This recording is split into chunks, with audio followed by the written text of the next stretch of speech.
Hello, my name is Maria, and I would like to present the paper title Available Anytime, Anywhere, Investigating Mobile Volunteer Responders for Out-of-Hospital Cardiac Arrest by the authors myself, Mette Elsborg, Michael Skov, and Anders Brun from Aalborg University, Denmark. So what is a heart runner scheme and why do we need it? Cardiac arrest is when the heart abruptly stops beating and it requires immediate medical attention. For cardiac arrests outside of hospitals, this means that medical personnel will have to be activated to respond and followingly transported to the site of the incident. And every passing minute decreases the chances of survival by 10%.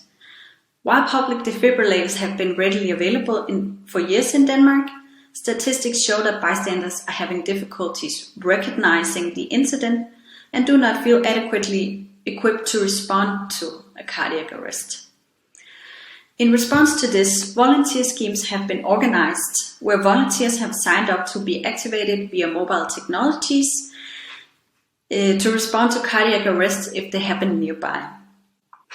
This is determined either by GPS location or on the basis of local area coverage, depending on the type of scheme. In this way, you are initiating a dual response for cardiac arrests outside a hospital. So when a distress call of a suspected cardiac arrest is received, nearby volunteers are activated to initiate CPR until emergency medical personnel arrive. While these layperson response schemes are not unique to Denmark or the first of its kind, previous efforts to evaluate these schemes have been primarily quantitative or have been simulated. So we interviewed 16 active volunteers that represented 5 different heart runner volunteer schemes. We want to inquire about their motivations, expectations, and conditions of this type of volunteer work. From the outset, we had a particular interest in potential barriers to respond in line with related work, and their perception of availability to respond. So, regarding this availability, from the related work on availability, it suggests that mobile technologies in particular have created a social expectation of availability to respond to texts or emails or phone calls or other requests. We found that not only did these expectations of availability to respond exist within the individual volunteer, but also between volunteers. We found that, interestingly, participants had contradictory feelings about receiving alarms, as they had expectations to be activated to respond once they have signed up, but they also knew, on the other hand, that this meant that an individual was in a life-threatening situation. Furthermore, we also saw participants express doubts about other volunteers' motivations for signing up to this volunteer work,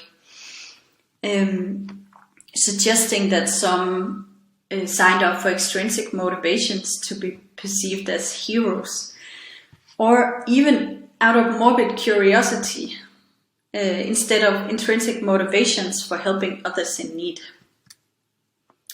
Interestingly, we found an emerging theme of assigning roles and creating communities within the schemes.